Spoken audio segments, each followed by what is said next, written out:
ما أهلكنا من قرية إلا ولها كتاب معلوم ما تسبق من أمة أجلها وما يستأخرون وقالوا يا أيها الذي نزل عليه الذكر إنك لمجنون لو ما تأتينا بالملائكة إن كنت من الصادقين ما ننزل الملائكة إلا بالحق وما كانوا إذا منظرين إنا نحن نزلنا الذكر وإنا له لحافظون ولقد أرسلنا من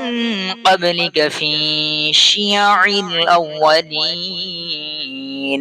وما يأتيهم من رسول إلا كانوا به يستهزئون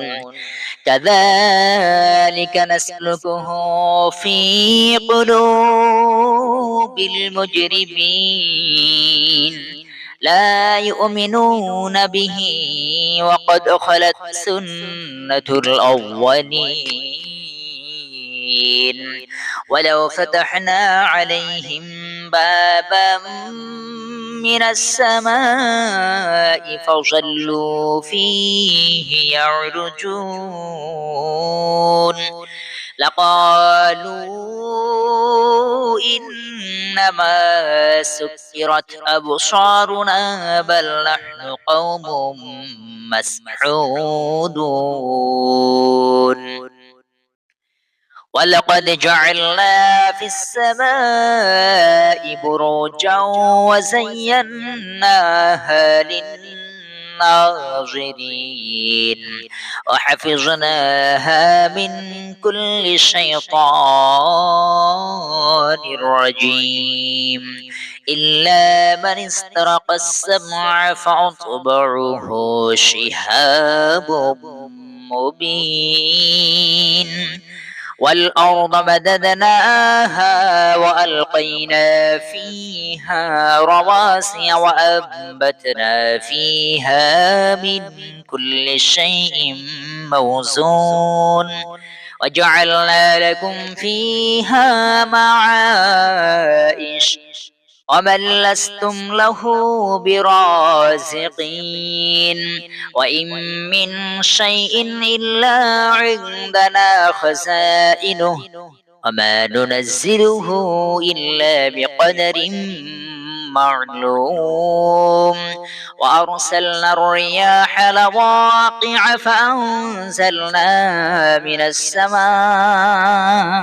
ماء فأسقيناكموه وما أنتم له بخازنين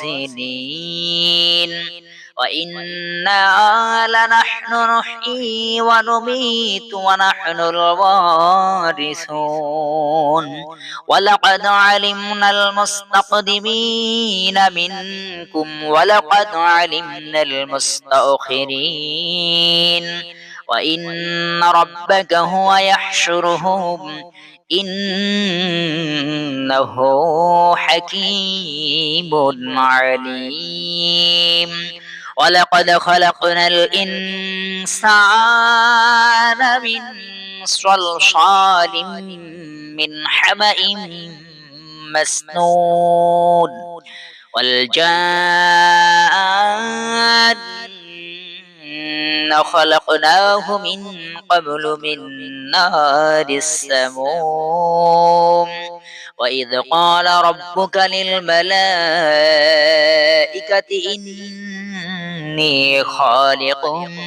بشرا من صلصال من حمأ مسنون